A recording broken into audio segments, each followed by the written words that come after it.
तेरा कलाम रहेगा कायम पहाड़ जब ना रहे खुदाया, तेरे मुंह की एक बात भी टलेगी ना चाहे कुछ भी हो। तेरी मान दिए है जिंदा सोने से भी कीमती, मेरा दिल ये दे गवाही है ये किताब अजीम। नाज़िल करे अपना कलाम, शिकस्ता दिलों को सुकून मिले, तारीखी दूर हो मेरी राहें रोशन कर। दिल अपना कलाम कसरत से ए खुदा बदल दे, रिहाई दे कसरत से फल मिला। कलाम रहेगा कायम पहाड़ जब ना रहे खुदाया, तेरे मुंह की एक बात भी टलेगी ना चाहे कुछ भी हो।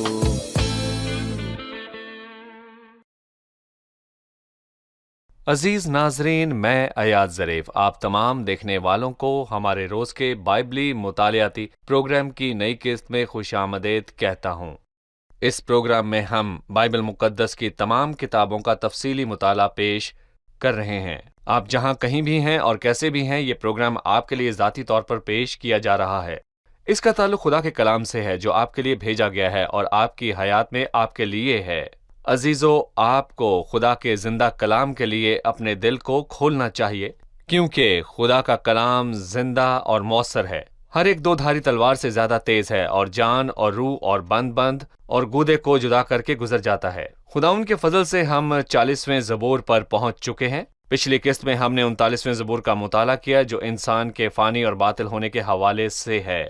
उसमें हमने जाना कि फ़ानी इंसान को अबदी और ला तब्दील मसीह पर भरोसा और उम्मीद करनी चाहिए। प्रोग्राम के बाकायदा आगाज से पहले मैं स्टूडियो में मौजूद खुदा के खादिम भाई यूसुफ को खुशामदीद कहूंगा। शुक्रिया भाई। और स्टूडियो में आए दीगर मेहमानों को भी खुशामदीद। भाई यूसुफ, पहले मैं चाहूंगा कि आप ज़बूर 40 के मुतालिक कुछ बताएं और इसका मौजू क्या है। ये मसीह के सलीब पर बतौर सोख्तनी कुर्बानी होने के मुतालिक है। सोख्तनी कुर्बानी। और मैं कहूँगा कि यहाँ 4 ज़बूर हैं जो मसीह के सलीब पर होने के मुतालिक बात करते हैं, और ये 4 ज़बूर हमें चारों अनाजील की याद दिलाते हैं और अहबार की किताब की शुरुआत में होने वाली उन 4 कुर्बानियों की। आप उनके मुतालिक कुछ बताइए। और अहबार की किताब के पहले बाब में सोख्तनी कुर्बानी का जिक्र है, और हमें यहाँ ज़बूर 40 में और यूहन्ना की अंजील में इसका जिक्र मिलता है। और फिर तीसरे बाब में, दूसरा बाब अनाज के चढ़ावे के मुतालिक है, ये कुर्बानी नहीं है। अहबार 3 में, और इसके बाद अहबार 3 में सलामती की कुर्बानी के ज़बिये हैं, और जिसे हमने ज़बूर 118 और फिर लूका की अंजील में भी देखा है। और फिर अहबार 4 में गुनाह की कुर्बानी का जिक्र है, जिसे हमने ज़बूर 22 में और फिर की अंजील में भी वाज़े देखा है।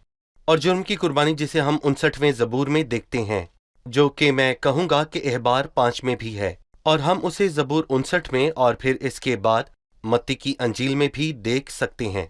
नाज़रीन की खातिर इसे आसान करने के लिए हम हर कुर्बानी की नौइयत जानना चाहेंगे कि वो किस नुक्ता नज़र से मसीह की बात करती हैं। सोख्तनी कुर्बानी और सलामती, जुर्म और गुनाह की कुर्बानी का क्या मतलब है?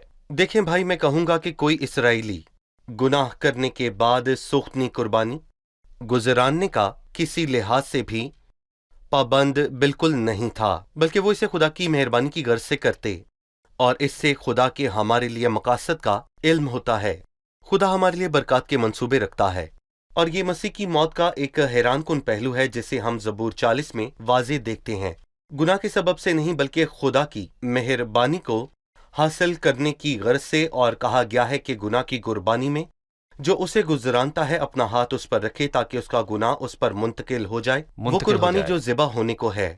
लेकिन सोख्तनी कुर्बानी गुजरानने वाला अपना हाथ उस कुर्बानी पर आखिर क्यों रखता है? अपना गुनाह उस पर डालने को नहीं, बल्कि इसलिए कि सोख्तनी कुर्बानी की कामलियत उसमें मुंतकिल हो जाए। और मैं बजाते खुद कोई कामलियत नहीं रखता, बल्कि सारी कामलियत अजीम कुर्बानी यानी कि यीशु अल मसीह में है। ये तो बात रही सोख्तनी कुर्बानी की, लेकिन सलामती की कुर्बानी मेहरबानी और रफाकत के हसूल के लिए है, रफाकत और मेहरबानी की बहाली के लिए। और जो कोई गुनाह के नतीजे में खो गए हैं, सलामती की कुर्बानी उन्हें बहाल करती है। इसलिए उसका गुजरानने वाला और काहिन उसे खाते हैं, और उसमें खुदा का भी एक हिस्सा है। फिर हम कह सकते हैं कि रफाकत को जाहिर करती है। गुनाह की कुर्बानी में हम गुनाह से नफरत करने वाले खुदा की फितरत के अक्स को वाज़े देखते हैं। सो एक ऐसी कुर्बानी बहुत ही जरूरी थी जो खुदा की नजर में गुनाह को मिटा डाले। हम जबूर 22 में इसको देखते हैं, जहां मसीह ने कहा, ऐ मेरे खुदा, तूने मुझे क्यों छोड़ दिया। उसने मसीह को क्यों छोड़ दिया? क्योंकि वो गुनाह बन चुका था। जो गुनाह से वाकिफ ना था, उसी को उसने हमारे वास्ते गुनाह ठहराया। उसने उसे गुनाह ठहराया हमारे बदले। जुर्म की कुर्बानी उसने उन सब गुनाहों को उठाया जो हमने किए थे। लेकिन जुर्म की कुर्बानी में और भी कुछ है, यानी जो कुछ चुरा लिया गया उसकी बहाली और हर्जाना। और ये जबूर 59 में मसीह के काम के हवाले से है, जहां पर वो कहता है कि बस मैंने जो छीना नहीं मुझे देना पड़ा, और हमने खुदा से हासिल करदा बहुत सी चीजों को गवा दिया, लेकिन मसीह ने हमारे मुतबादल के तौर पर वो सब बहाल किया जो उसने छीना नहीं था। क्या आप इस ज़बूर की तकसीम के हवाले से कुछ बता सकते हैं ताकि नाज़रीन इसे अच्छी तरह समझ सकें? देखें, 1 से लेकर 5वीं आयत तक खुदावंद का इंतजार और उसके नताइज हैं, और 6 से लेकर 10वीं आयत तक मसीह की फरमाबरदारी और उसके नताइज वाज़ेह हैं। आखिरी हिस्सा 11वीं आयत से ज़बूर के आखिर तक मसीह के काम और उसके नताइज हैं। और यहाँ पर मैं कहूँगा कि जो कि अजीज और फिर दुश्मन दोनों के लिए हैं। खुदावंद का इंतजार और उसके नताइज, मसीह की फरमाबरदारी और उसके नताइज, मसीह का सलीबी काम और उसके नताइज हैं, जो ईमानदार और गैर ईमानदारों के लिए हैं। सही। हम एक छोटे से वक्फे के बाद मेहमानों के सवालात के साथ हाजिर होंगे। नाज़रीन, मिलते हैं एक छोटे से वक्फे के बाद। हमारे साथ रहिए। ख्याल किया जाता था कि ये ज़बूर यानी 40वां ज़बूर दाऊद के अबीसलूम से जंग के दौरान उसके जज्बात का इजहार है। ये सही है, लेकिन इब्रानियों के मुसन्निफ ने हैरानकुन तौर पर इसका हवाला खुदावंद की क़यामत, फतहमंदी और यीशु के जलाल को जाहिर करने के लिए दिया। ये इसको भी जाहिर करता है कि मसीह की मौत शिकस्त हरगिज नहीं है। पहले भी ये मसीह के दुख को जाहिर करता है, लेकिन ये एक नए गीत का उन्वान बख्शता है।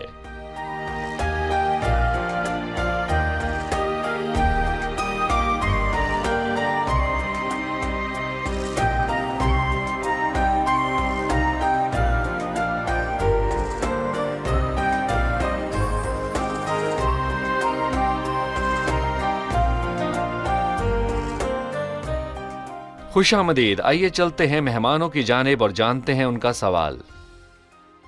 40वें ज़बूर की पहली आयत, मैंने सब्र से खुदाउन पर आस रखी, उसने मेरी तरफ माइल होकर मेरी फरियाद सुनी। अगर हम इस आयत को इब्रानियों 5:7 से जोड़ें कि उसने अपनी बशरियत के दिनों में जोर जोर से पुकार कर और आंसू बहाकर उसी से दुआएं और इल्तिजाएं की जो उसको मौत से बचा सकता था, और खुदा तरसी के सबब से उसकी सुनी गई।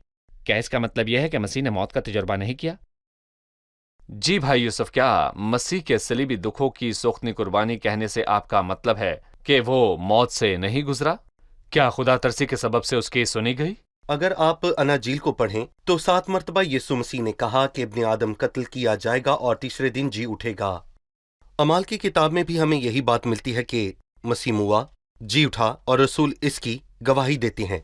और तमाम खतूत में हमें तालीम दी जाती है कि मसीह हमारे गुनाहों की खातिर मुआ और दफन हुआ और तीसरे दिन जी उठा। और मुकाशफा की किताब में मसीह ने कहा, मैं जिंदा हुआ, मैं मर गया था, और देख मैं अब्दुल अबाद जिंदा रहूंगा। और उसने मेरी तरफ माइल होकर मेरी फरियाद सुनी, और वो मौत की गिरफ्त में ना रहा। ज़बूर 59 भी सलीब के मुतलिक है। उसने मुझे गड्ढे और दलदल के कीचड़ से निकाला, और वो मौत के अंदर उतरा, लेकिन उसकी गिरफ्त में ना रहा, वो जी उठा। इब्रानियों 5:7 में लिखा है, जो उसको मौत से बचा सकता था और खुदा तरसी के सबब से उसकी सुनी गई। और एक बेहतर तर्जुमा है, अंग्रेजी में लिखा है आउट ऑफ डेथ, ना के फ्रॉम डेथ। इन दोनों में फर्क है। फ्रॉम डेथ का मतलब वो मरेगा नहीं, आउट ऑफ डेथ का मतलब है वो मौत के स्कंजे में ना रहेगा, क्योंकि वाज़े तौर पर लिखा है कि मसीह मुआ लेकिन मौत की गिरफ्त में ना रहा और तीसरे दिन जी उठा। तो जवाब है मुर्दों में से जी उठने के वसीले, जी, ना कि मौत से आजादी पाकर। बिल्कुल ठीक है भाई यूसुफ, क्या हम पहले की आयात को गुनाहगार का तजुर्बा कह सकते हैं? मैं इनको पढ़ता हूँ। मैंने सब्र से खुदाउन पर आस रखी, उसने मेरी तरफ माइल होकर मेरी फरियाद सुनी। उसने मुझे हौलनाक गड्ढे और दलदल के कीचड़ में से निकाला, और उसने मेरे पांव चट्टान पर रखे और मेरी रविश कायम की। उसने हमारे खुदा की सताइश का नया गीत मेरे मुंह में डाला। बहुतेरे देखेंगे और डरेंगे और खुदाउन पर तवक्कल करेंगे। क्या ये आयत एक गुनाहगार के तजुर्बे में आ सकती हैं? देखिए, मैं कहूंगा कि ये सानवी मतलब होगा, ना कि इन आयात का। पहला मानी कि यहाँ वो उस गुनाहगार की बात नहीं करता जिसे निजात की जरूरत है, बल्कि उस निजात दहिंदे की जरूरत है जिसने गुनाहगारों को निजात बख्शी। लेकिन इसका सानवी मतलब ये होगा कि हम इसका इतलाक इंसान पर कर सकते हैं। और यहाँ मैं कहूंगा कि हम बहुत ही खूबसूरत बातों के जोड़े देखते हैं। पहली आयत में उसने हमारी फरियाद सुनी और उसने हमारे खुदा की सताइश का नया गीत मेरे मुंह में डाला। दूसरी आयत, उसने मुझे हौलनाक गड्ढे से निकाला। लिखा है, मैं हौलनाक गड्ढे में था लेकिन उसने मुझे निकाल लिया। वो कहता है, दलदल के कीचड़ में से निकाला और उसने मेरे पाँव चट्टान पर रखे। मैं दलदल में फंसा था लेकिन अब मैं चट्टान पर खड़ा हूँ। जैसा कि मैंने कहा, ये मसीह की बातें हैं। ये सानवी बातें हैं जिनका इतलाक हम उन गुनाहगारों पर कर सकते हैं जो निजात पा चुके हैं। ये अल्फाज मसीह और उसके सलीबी काम को बतौर सोख्तनी कुर्बानी पेश करते हैं। फिर जी उठने के बाद का, उसने हमारे खुदा की सताइश का नया गीत मेरे मुंह में डाला। मसीह का नया गीत क्या है? देखें, जिन मज़ामीर में सलीब की बात की गई है उस गीत का जिक्र हुआ है। ज़बूर 22 उसकी 22वीं आयत, मैं अपने भाइयों से तेरे नाम का इजहार करूंगा, जमात में तेरी सताइश करूंगा। और यही ज़बूर 59 में भी वाज़े लिखा है, मैं गीत गाकर खुदा के नाम की तारीफ करूंगा और शुक्रगुजारी के साथ उसकी तमजीद करूंगा। ये खुदा को बैल से ज्यादा पसंद होगा, बल्कि सींग और खुरों वाले बछड़े से ज्यादा। ज़बूर 18 में लिखा है, सदाकत के फाटकों को मेरे लिए खोल दो, मैं उनमें से दाखिल होकर खुदा का शुक्र करूंगा। यहाँ वो हमें नए गीत के मुतालिक बताता है। जब मसीह ने बात की तो यहाँ इनफरादी तौर पर बात की गई। उसने मेरी तरफ माइल होकर मेरी फरियाद सुनी। जहां गाने की बारी आई तो उसने हमारे खुदावंद की सताइश का नया गीत मेरे मुंह में डाला। गाने में वो अकेला ना था, बल्कि फरियाद करने में अकेला था। वो हमारे साथ या हम उसके साथ गाने में शरीक हुए। जब वो गीत, नए गीत, खुदा की सताइश के गीत का जिक्र करता है तो ये वो गीत है जो आसमान पर पहुंचा एक ताल्लुक को जाहिर करता है। बतेरे देखेंगे और डरेंगे और खुदा उन पर तवक्कल करेंगे। ये तो हो गई बात लोगों के हवाले से। खुदा के हवाले से क्या बात है? ये तो लोगों के हवाले से है। आप इसके बारे में क्या कहेंगे? मसीह की मौत का सबसे अहम पहलू जो हर तरह से लाजमी है वो है खुदा का जलाल। लिहाजा वो सुख्तनी कुर्बानी खुदा के जलाल के लिए है। लेकिन मैं कहूंगा कि इसके बाद नताइज इंसान के लिए हैं। जी हाँ, वो बहुत ही ज्यादा भारी हैं। बल्कि वो कहता है, क्योंकि वो गेहूं का वो दाना जो जब मर जाता है तो बहुत सा फल लाता है, बहुतेरे उसे देखेंगे और डरेंगे। और मैं कहूंगा कि डरने से मुराद मनफी डर नहीं है, बल्कि जैसा कि उस ताइब डाकू ने अपने साथी से कहा, क्या तू खुदा से नहीं डरता? ये खुदा से खौफजदा होना नहीं, बल्कि उसका डर रखना खुदा है। का डर। खुदा का डर। तवक्कल करेंगे, वो कहता है डरेंगे और खुदावंद पर तवक्कल करेंगे। और अगर ये बात मनफी होती तो वो खुदा से डर कर भागते, लेकिन यहाँ वो डरते और खुदावंद की तरफ रजू लाते हैं। और मेरा ख्याल है कि अमाल के 6 बाब की 7वीं आयत में हम एक ग्रोह को देखते हैं। और मैं कहूंगा कि अमाल के 6 बाब की 7वीं आयत में हमें ये वाज़े तौर पर बताया गया है। और खुदा का कलाम फैलता रहा और यरूशलेम में शागिर्दों का शुमार भी बहुत ही बढ़ गया और काहिनों की बड़ी गिरोह इस दीन के तहत हो गई। वो काहिन जो मसीह की जिंदगी में मसीह के खिलाफ थे। और जब मसीह मुआ और जी उठा और उन्होंने अजायबात को जाहिर होते हुए देखा और हैकल का पर्दा फटते देखा, तो ये देखकर बहुत से ईमान ले आए। सही। भाई यूसुफ 6, 7वीं और 8वीं आयत में बाप और बेटे के दरमियान मुकालमा सुनाई देता है। कुर्बानी और नजर को तू पसंद नहीं करता। तूने मेरे कान खोल दिए हैं। सोख्तनी कुर्बानी और खता की कुर्बानी तूने तलब नहीं की। तब मैंने कहा, देख मैं आया हूं, किताब के तोमार में मेरी बाबत लिखा है। ऐ मेरे खुदा, मेरी खुशी तेरी मर्जी पूरी करने में है, बल्कि तेरी शरीयत मेरे दिल में है। इन अल्फाज पर आप क्या कहेंगे? मैं कहूंगा ये 6 आयात 3 से लेकर 8 तक मसीह के हवाले से हैं और इनका हवाला इब्रानियों के 10वें बाब में दिया गया है। और हम देखते हैं कि मसीह पुराने अहदनामे की तमाम कुर्बानियों और नजरों को पूरा करने के लिए आया, जो कि अहबार के 1-5 अबवाब में दर्ज है।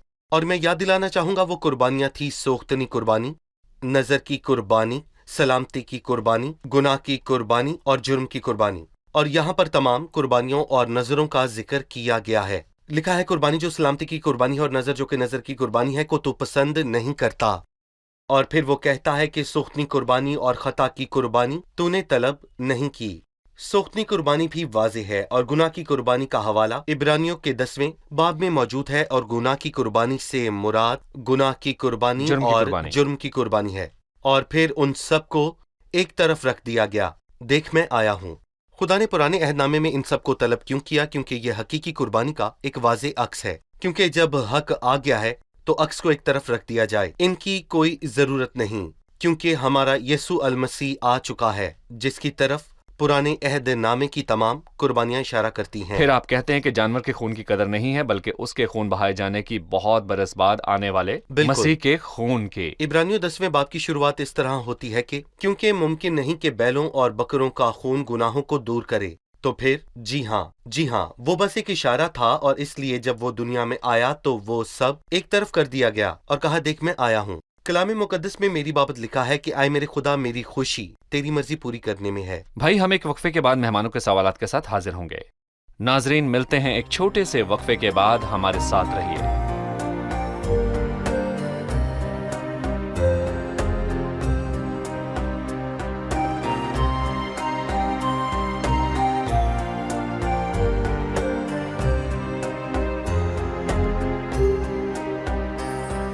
خوش آمدید۔ آئیے چلتے ہیں اپنے مہمانوں کی جانب اور جانتے ہیں ان کا سوال۔ ہم نے یسوع کے انتظار اور اس کے مردوں میں سے جی اٹھنے کے متعلق سنا۔ ایک عملی نقطہ نظر سے ہم جانتے ہیں کہ خدا ان کا انتظار اچھی بات ہے، لیکن انتظار کو مشکل جانا جاتا ہے۔ گیت ہے مجھے اپنا انتظار کرنا سکھا۔ خدا ان کا انتظار کرنا کیسے سیکھیں؟ انتظار کرنا کیسے سیکھیں جو انسانی فطرت کے لیے مشکل ہے؟ بھائی یوسف، کیا گیت کے بول یہی نہیں؟ مجھے سکھا۔ بے شک، یہ خدا کی ذمہ داری ہے۔ میں کہوں گا کہ وہ ہمیں سکھانے کے لائق ہے، اور جب وہ ہمیں بھٹی میں ڈالتا ہے تو ہم فریاد کرتے ہیں وہ ٹھہرا رہتا ہے، لیکن وہ ضرور جلدی کرے گا، اور یوسف اس کی واضح ترین مثال ہے۔ یوسف نے بہت انتظار کیا، لیکن خدا نے اسے شرمندہ نہ ہونے دیا۔ جب اس نے ساقی سے رجوع کیا کہ اسے بچائے تو خدا نے 2 برس تک اسے یوسف کی یاد نہ آنے دی، جس کی ایک وجہ ہے کہ صبر کو اپنا کام پورا کرنے دو۔ یہ ایک استاد کا کام ہے، اور لکھا ہے کون سا استاد اس کی مانند ہے۔ صحیح۔ بھائی یوسف، میں 8ویں آیت پر غور کرنا چاہوں گا۔ اے میرے خدا، میری خوشی تیری مرضی پوری کرنے میں ہے، بلکہ تیری شریعت میرے دل میں ہے۔ خدا کی شریعت مسیح کے دل میں تھی۔ یہ بات اس کی زندگی میں کیسے ظاہر ہوئی؟ دیکھیں بھائی، میں پہلے 7ویں آیت پر آؤں گا۔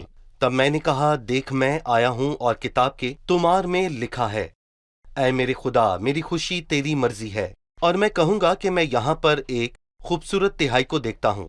کتاب کے تومار میں لکھا ہے، یعنی کلام مقدس میں بڑے حروف کے ساتھ لکھا ہے۔ اس کے بعد اور کوئی کتاب نہیں۔ میری بابت لکھا ہے تو کون ہے، اور مسیح کے سوا اس کتاب کا کوئی مصنف نہیں ہے۔ موسیٰ نے میرے متعلق لکھا ہے، کیونکہ مسیح کی گواہی نبوت کی روح ہے۔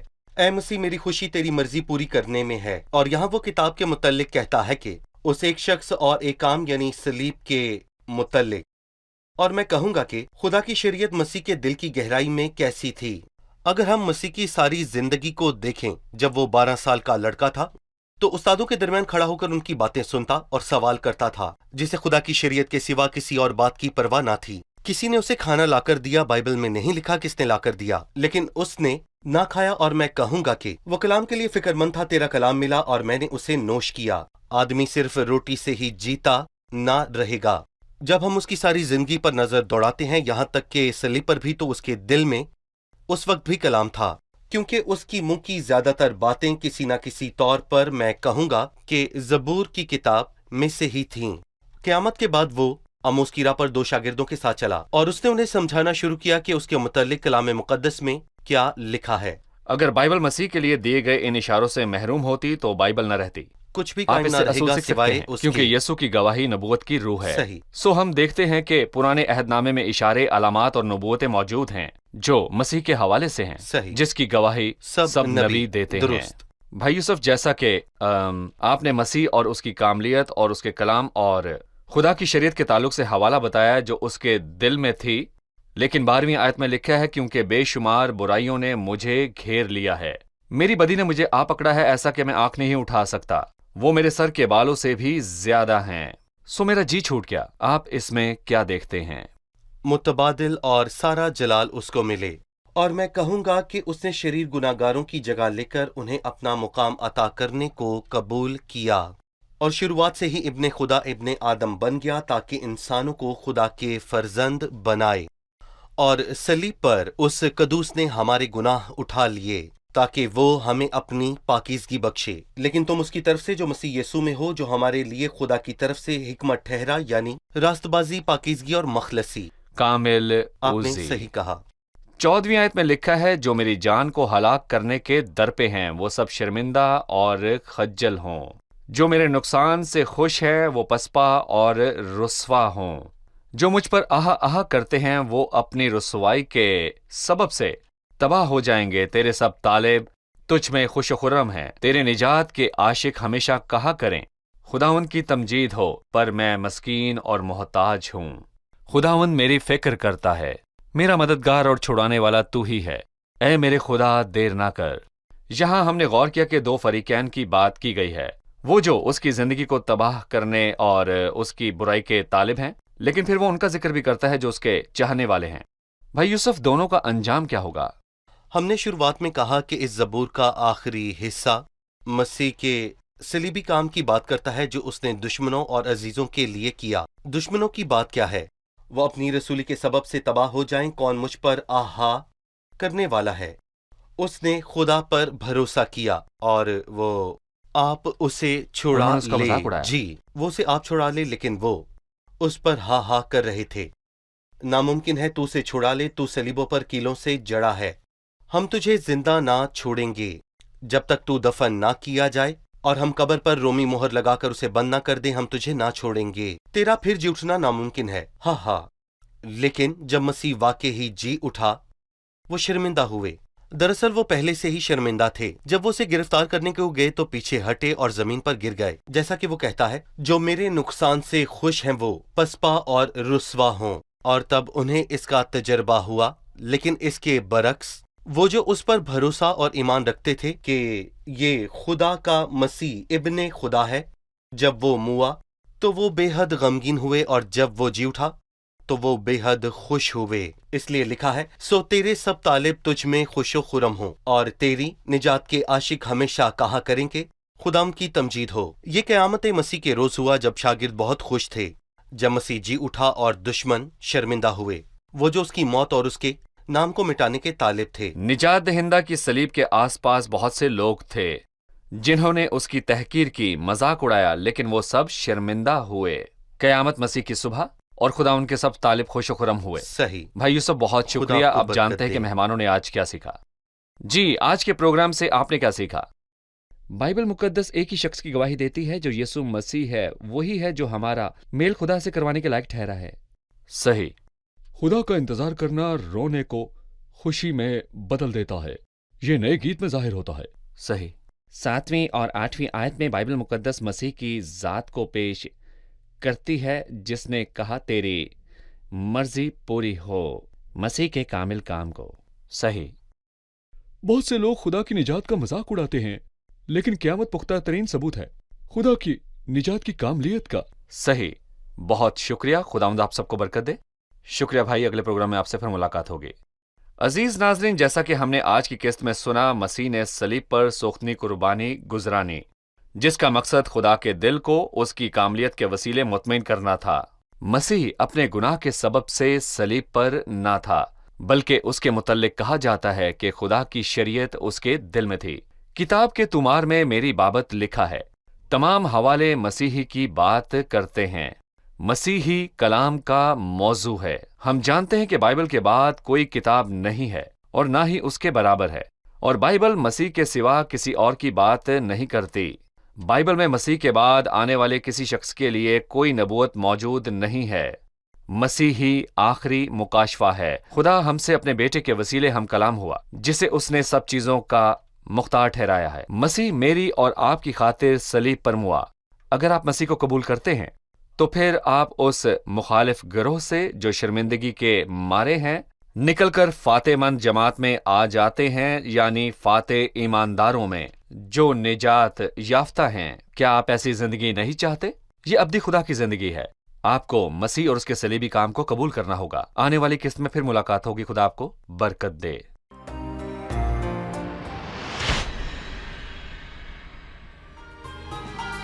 ردد لي وعودك وكفاية، يا كفايتي دايما وحماية، ما انت كفيل انك تجريها، ايماني تثبت يا رجايا. ردد لي وعودك وكفاية، يا كفايتي دايما وحماية، ما انت كفيل انك تجريها، ايماني تثبت يا رجايا. انا صابر مش هطرح ثقتي، مستنيك ورجايا اكيد، بايمان وانا راح تتحقق في حياتي كل المواعيد. انا صابر مش هطرح ثقتي، مستنيك ورجايا اكيد، بإيمان وأنا راح تتحقق في حياتي كل المواعيد. لو وعود ولا كلمة بشرية تنفعني في ضيقي يا فدية، قول كلمة وملاني إيمان، اسندني بالكلمة الحية. لو وعود ولا كلمة بشرية تنفعني في ضيقي يا فدية، قول كلمة املاني إيمان، اسندني بالكلمة الحية.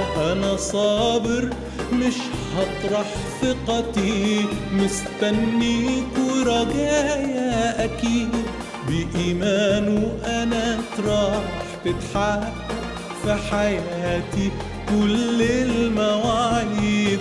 أنا صابر مش هطرح ثقتي، مستنيك ورجايا أكيد، بإيمان وأنا راح تتحقق في حياتي كل المواعيد. لا جيوش ولا خيل هتخلصني، ولا سيف ولا قوس يدي النصرة، دي يمينك بس ونور وجهك، وبروحك مش قوة وقدرة. لا جيوش ولا خيل هتخلصني، ولا سيف ولا قوس يدي النصرة، دي يمينك بس ونور وجهك، وبروحك مش قوة وقدرة. أنا صابر مش هطرح ثقتي، مستنيك ورجايا أكيد، بإيمان وأنا راح تتحقق في حياتي كل المواعيد. أنا صابر مش هطرح ثقتي، مستنيك ورجايا أكيد، بإيمان وأنا راح تتحقق في حياتي كل المواعيد.